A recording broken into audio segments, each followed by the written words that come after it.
Inside Foot, comme nous sommes heureux de vous retrouver pour parler foot, évidemment. Aujourd'hui, la guéguerre, Cavani, Icardi. D'ailleurs, y a-t-il une guéguerre? On va parler aussi de l'OM. Et si l'OM terminait premier de la Ligue 1? Et puis on finira sur... Oui, je sais, on a des thèmes un peu particuliers. Et on finira avec Giroud, son transfert à l'Inter, l'équipe de France. On va avoir un petit sujet quand même sur Olivier Giroud, avec les invités d'aujourd'hui. Alors là, moi j'ai voulu qu'ils soient nombreux. Alors il y a Achille qui est là, il y a Stéphane Tiki, il y a Carlo évidemment qui est toujours là. Je suis l'intrus aujourd'hui. La magnifique Alison Nkunku et Juan José Dorado pour nous. Hola, ¿qué tal? Voilà, exactement. Il y a de l'Espagne, il y a de l'Italie, il y a de tout ici sur ce plateau. On commence tout de suite avec toi, Alison. Icardi, Cavani, y a-t-il une guéguerre ou finalement c'est une folie un petit peu des supporters? Ça doit être une petite folie des supporters. Après, je ne sais pas si vraiment en interne il y a une guéguerre, bien que peut-être que l'ego d'Edinson Cavani soit un peu piqué et touché à vif. Après, le cas Cavani au Paris Saint-Germain ne date pas d'aujourd'hui. Hein. Il a toujours été mis en concurrence, même si c'est le buteur historique du Paris Saint-Germain. Il y a toujours eu, quand il y avait Ibrahimovic, il a été relégué sur le côté pour que Zlatan puisse être en pointe. Là, maintenant, avec Icardi, pardon. C'est un peu une guerre. Icardi, là, est titulaire ces derniers temps et c'est vrai qu'il marque plus. Cavani, il a été encore relégué sur le banc. Donc, est-ce qu'il y a une vraie guerre entre eux? Là, actuellement, je ne suis pas capable de le dire. Mais en tout cas, il y a forcément quelque chose entre les deux. Ouais. On connaît ça en Espagne. Oui, on connaît ça en Espagne. Mais déjà, il ne peut pas y avoir des guerres tout simplement parce que Cavani est un gentleman, est un caballero, comme on dit en Espagne. Donc, non, il ne va pas se rabaisser à lutter contre Icardi en dehors du terrain. Mais par contre, je pense que là où il faudrait se poser la question, est-ce qu'il n'y a pas une guerre entre Tuchel et Cavani? Parce que on l'a mis des côtés un peu de façon très cavalière et je ne pense pas effectivement qu'il mérite de se retrouver sur le banc de cette façon-ci, surtout qu'on l'a pas laissé partir parce qu'on aurait dû le laisser partir, mais on n'a pas voulu le laisser partir à l'hiver en janvier, donc au mercato d'hiver, et on aurait dû le laisser partir. Alors, pas de guerre avec Icardi, mais surtout parce que c'est un cavalier, notre ami. Un problème, Cavani-Tourelle, comme le dit Juan José, Achille? Bah, il a jamais voulu de lui. Et il est arrivé, il a jamais voulu de lui. Donc concrètement, voilà, au moins, on va pas passer par 15 chemins. Il a jamais voulu de Tourelle. De Cavani plutôt. Souvenez-vous de la fameuse association Neymar-Mbappé. On disait que Cavani, bon, d'un point de vue technique, c'est vrai que certains rapports, il n'avait pas le choix l'année dernière, parce qu'il y avait que lui. Maintenant, cette année, quid de Cavani, et puis là, il a mis un serial killer. Est-ce que c'est pas une erreur, Carlo, justement, de finalement mettre un peu Cavani de côté, ou finalement c'est bien d'empiler les joueurs en vue de la Ligue des Champions? Aujourd'hui, on peut quasiment dire qu'il y a une sorte de politique, je te prends les joueurs, je les garde, comme ça les autres ne les auront pas. Oui.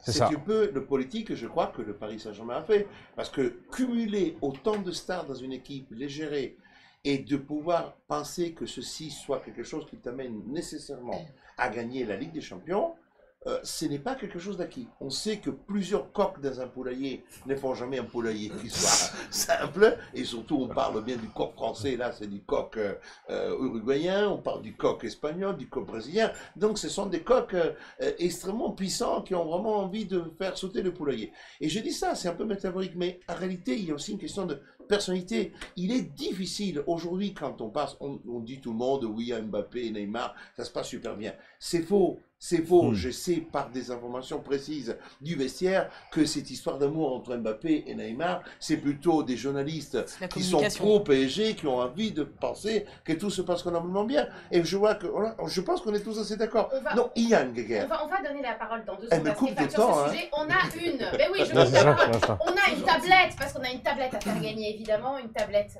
pomme californienne, bien sûr, parce qu'on n'a pas le droit de dire de marque, et vous aurez compris. Une magnifique tablette, c'est simple. Vous vous abonnez à la chaîne, ça c'est obligatoire, évidemment. Vous nous suivez sur les réseaux sociaux et vous envoyez un mail à contact@cabwebtv.com. On vous attend, vous nous mettez un petit message sympa quand même, bien sûr. Non mais il y a une tablette quand même. Alors Stéphane,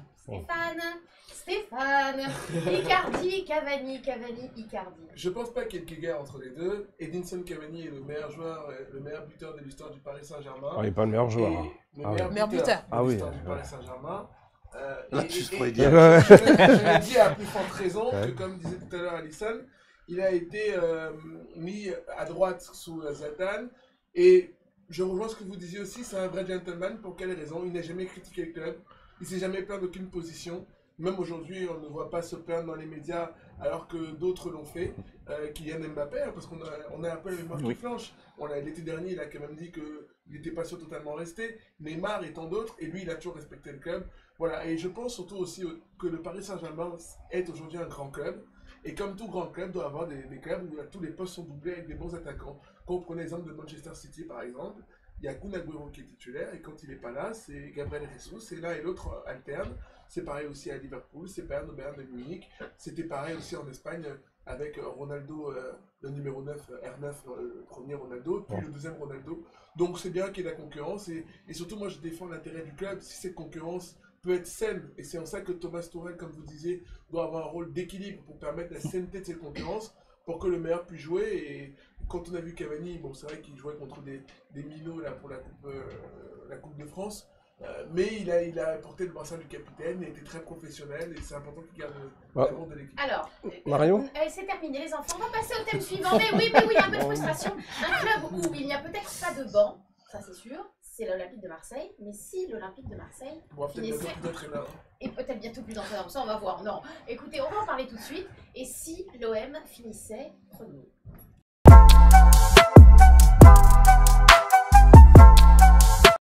Alors Stéphane Tiki a très envie de parler, il en peut plus, il est chaud comme la braise. Alors l'OM, et si l'OM finissait premier? On sait que le PSG là va peut-être enchaîner des matchs de Ligue des Champions, avoir peut-être moins la tête au championnat, et si l'OM essayait de se frayer un chemin, c'est possible ça? Non, moi j'y crois pas. J'y crois pas une seule seconde, parce que l'Olympique de Marseille n'a ni l'effectif ni la capacité. Et surtout, cette équipe a toujours la capacité de tirer elle-même une balle dans le pied. Sur ces points-là, on est tous d'accord. Même deux, hein, parfois même deux. Il n'y a aucun problème. On peut dire une chose que tout le monde sera d'accord, ils ne seront jamais les premiers. Là, il n'y a pas de doute possible. Mais c'est vrai que là, ils avaient quand même... voilà, je voulais quand même saluer le travail fait par le coach et le staff, même Anthony Bizarreta. Et c'est vrai que ce qui s'est passé cette semaine remet en cause l'équipe et ça va mettre des tensions, donc j'y crois pas. Voilà. Justement, alors, des petites infos justement sur ce petit clash Villas-Boas. Et puis, est-ce que l'OM peut finir premier?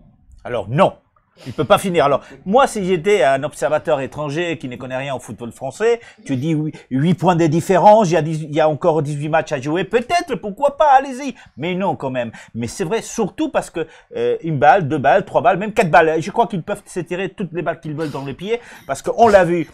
Tu ramènes Villas-Boas qui commence à faire un travail quand même assez intéressant, surtout parce qu'il a mis de la tranquillité dans ce club qui est quand même assez mouvementé.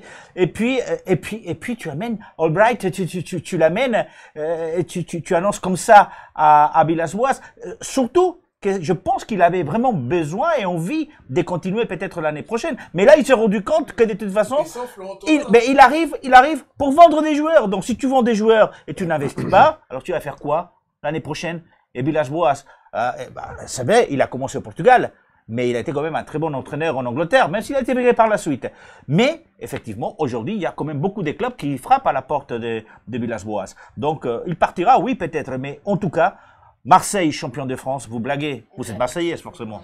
Je me permets de dire autre chose, moi j'ai vécu le départ de Didier de l'OM, et je rappelle que Didier avait perdu 13 matchs de suite, il avait été traité de Calimero. C'est quelque chose d'un peu endémique. Je ne sais pas si c'est dans l'ADN de Marseille. Mais ça arrive souvent. Ça arrive souvent, je suis absolument d'accord avec toi. Un mot rapide sur l'OM. Ça va être très très compliqué au vu de l'effectif un peu juste de Marseille de terminer premier cette saison, même si on imagine que le Paris Saint-Germain pourra éventuellement lâcher quelques points à cause de la Ligue des Champions, mais Marseille c'est trop juste pour mais soyons fous. Allez, soyons fous. T'es le seul. Non mais voilà, soyons fous. Oui, mais attention. L'Olympique de Marseille, voilà. À quoi a joué cette saison? Que le championnat. Ils ont un effectif de 14 joueurs, largement suffisant. La seule réelle question, c'est Marseille arrive à se sublimer face aux gros. Vont-ils être aussi constants face aux soi-disant petites équipes? Avec, comme tout le monde le dit et l'a répété, Monsieur Hérault, qui tire à tout va, comme ça. Donc qui déstabilise le club, les joueurs, les agents de joueurs, et qui déstabilise la direction. Donc, on ne sait pas. Mais soyons fous, pourquoi pas? C'est une utopie. Écoutez, une utopie, pourquoi pas? J'ai l'impression Une utopie.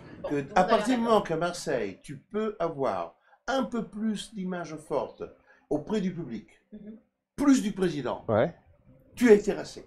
Ouais. Sauf, à l'époque, c'était José Anigo, il ne supportait pas que quelqu'un puisse, et José Anigo, il passait au massacre, c'est à la tronçonneuse. Et bien c'est exactement, dès que là, comme par hasard, on commençait à bien parler de Marseille, une certaine stabilité, quasiment une équipe, on ne pouvait même plus penser que c'était Marseille, on a pensé quasiment une équipe du Nord, et bien sérieuse, structurée, les entraînements, le respect, dès que tout ceci est réuni, on va casser la baraque, on brise tout ça, il faut repartir dans le folklore marseillais, à la tarentelle, allez, à la napolitaine, allez, on y va. Alors, à la napolitaine, alors ça se passe pas du tout du côté de Naples, mais plutôt du côté de l'Inter. L'ami Olivier Giroud a l'air de se diriger vers la Serie A. Olivier Giroud est-il sur la bonne voie? On en parle tout de suite.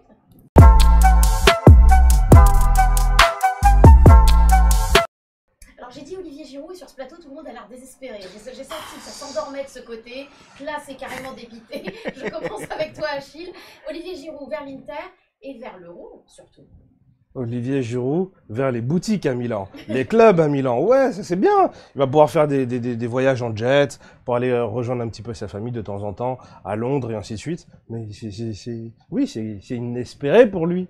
C'est pour un joueur de sa trempe qui a quand même le magnifique record, et je tiens à le rappeler, et je vais le rappeler sur tous les plateaux, d'une Coupe du Monde, 7 matchs, 0 but, et le pire, 0 tir cadré. Ouais, c'est ça, la pire stat, Donc 0 tir cadré, un attaquant, soi-disant dit, de classe, stat, voilà, c'est la pire stat. pas zéro Donc but, c'est zéro 0 tir cadré, c'est-à-dire pour qu'il a un réussi à battre, et bien entendu, on le respecte, hein, l'ancien meilleur buteur du championnat de France à l'époque avec la GOCR, comment il s'appelle ? Guy Varche, voilà, Stéphane Guy Varche. Donc c'est-à-dire, pour vous donner la dimension de ce transfert qui, à l'image de l'Inter Milan, pour moi qui ne suis pas interiste, On a tout compris. ça me fait rire. Ça me fait rire. Alors en attendant de mettre le micro sur Stéphane Tigui, parce que nous sommes des grands ingénieurs du son ici, nous n'avons pas assez de micro sur le plateau. On ne va pas vous faire de grands secrets, mais c'est important de vous le dire quand même. C'est parce qu'il y avait l'intrus aujourd'hui. Le temps, C'est moi, c'est l'intrus. donc l'intrus est là, Carlo, voilà, est là pour faire un Mais je voulais vous Donc rapporter. le temps, non, mais attendez, je passe de côté de l'Espagne, parce qu'on a aussi des champions du monde de ce côté-là. Un jour, ben oui, ils ont. Mais je voulais dire, je peux dire autre chose. Voilà, allons-y. Est-ce que je peux dire autre chose? Carlo, Non, rapidement. la presse, rapidement, Oui. la presse italienne, elle n'est pas critique sur ce choix. C'est drôle que la Gazette Corriere, Ouais. je le suis comme vous le savez tous les jours, et on parle d'arrivée jour, mais j'entends plus de critiques en France, et notamment sur le plateau très critique de Inside Football. On ne fait que et je sais pas si c'est pour raison. non mais on ne fait que dire, on présenter des faits. Quelqu'un qui joue 3 matchs par an. Achille a été Voilà. mandaté par les boutiques de Milan, de la Monte Napoleone, pour faire la promotion auprès des jours. Je le rappelle à tout le monde. Hein, vous avez ici le meilleur représentant, excusez-moi, de commerce. Je me tais tout de suite. Non, mais moi, je L'intrus. Est-ce qu'on n'est pas un peu dur avec Olivier Giroud quand même? Champion du monde, ça laisse quand même, enfin c'est comme quand on est champion du monde avec l'Espagne, est-ce que ça n'est pas finalement un gage aussi de qualité? Moi, je te dirais, pour commencer, Adil Rami a été aussi champion du monde. Oui. Par exemple, Oui. pour te dire. Oui. Non, je veux dire qu'il soit champion du monde, oui, il était là Je parce les que matchs, Olivier Giroud, quand même. Benzema n'était pas là. Bon, d'accord. On va arrêter ça. Non, mais attends, 33 ans, 5 matchs en Angleterre cette saison, 5 matchs. Et l'Inter de Milan l'appelle. C'est ça. C'est grâce à Conte. Alors, ça. non, mais oui, c'est grâce à Conte, mais à se demander comment, quand tu as Alexis Sanchez, Lukaku, Lautaro, quand tu as Exposito. Exposito, des bons attaquants, que tu fasses venir Giroud, le seul gagnant ici, c'est lui. Parce que Totalement. sportivement Oui, c'est ça. parlant, il va peut-être, certainement, sauver sa place en équipe de France pour l'Euro 2020. Mais ça s'arrête là. Il a sauvé sa place en équipe de France en signant l'Inter, s'il signe à l'Inter. S'il signe à l'Inter, parce que c'est encore un C'est peu, pas sûr, c'est pas sûr c'est du pas tout. sûr, il y a Oui. quelques finalisations à faire. C'est complètement démentiel. Même sa place en équipe de France, Olivier Giroud, c'est parce que Deschamps l'aime bien ou parce que Deschamps il Il est donne dans une ses partie de petits son salaire. papiers, hein. Exactement. Je sais pas, Parce ou que je sais on pas, s- peut-être on c'est sait son pas fils ce qui caché. sera entre les aime, deux. Je sais pas. aime Il y la a quelque stabilité. Mais non, il n'a pas joué à Chelsea. À l'Inter, ça sera très compliqué de s'imposer parce qu'il y a une attaque qui tourne assez bien malgré tout. Lukaku est en feu. Exactement, hein, Lukaku, il marque des buts, c'est assez bien ce qui se fait à l'Inter en ce moment. Donc Olivier Giroud, qu'il aille à l'Inter, déjà l'Inter, je sais pas ce qu'ils nous font, mais au-delà de ça, non, il ne sauve pas du du tout sa place en équipe de France. Est-ce qu'il y a quelqu'un pour défendre le soldat Giroud là? Il y a quelqu'un pour sauver le soldat Giroud Allez, là? je vais Allez le défendre un peu. Allez, on sort les rames. Ça va être compliqué. Je dirais juste que pour le bien de l'équipe de France, quelques mois avant cette compétition, l'Euro qui débute en mai prochain, on a besoin qu'Olivier Giroud joue des matchs pour qu'il puisse être compétitif. Mais le problème, c'est que j'ai toujours l'impression que, alors je ne donnerai pas de leçon à ses agents ou ses conseillers, mais à chaque fois qu'il va dans un club, le club est toujours compromis. Quand il est à Arsenal, à partir du moment où il y avait Théo Walcott déjà à l'époque, quand Alexandre Lacazette est arrivé, d'ailleurs, je parle sous le contrôle de Carlo qui connaît bien Didier Deschamps. Moi, je pense qu'il faudrait faire appel à Lourdes quand j'entends les gars, que tous les mois.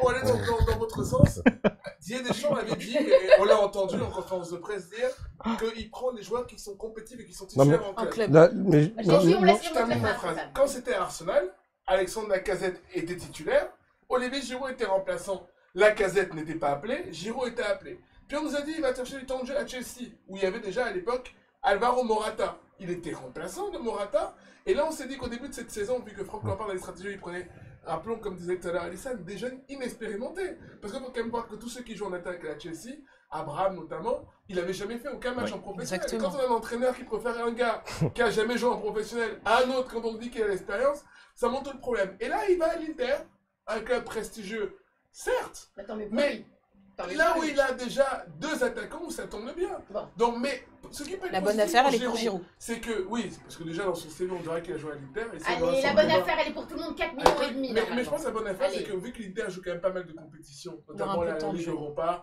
et la Coupe d'Italie, on pourra dire que peut-être qu'il pourra jouer dans ces compétitions. Un dernier petit mot très court, très court. Très court. Dans tous les cas, pour moi, il jouera pas. Voilà, il jouera pas à l'Inter. Et n'oubliez pas que c'est un Euro, donc il y a une préparation. Didier Deschamps va le remettre en selle pendant 1 mois, 2 mois, ou enfin 2-3 semaines avant, et puis il jouera avec l'équipe de France. Et il se crachera avec l'équipe de France. Et il se crachera donc avec l'équipe de France. Alors ça, c'est vraiment un pronostic. Vous n'oubliez pas de vous abonner à la chaîne, évidemment, d'essayer de gagner cette tablette contact@cabwebtv.com.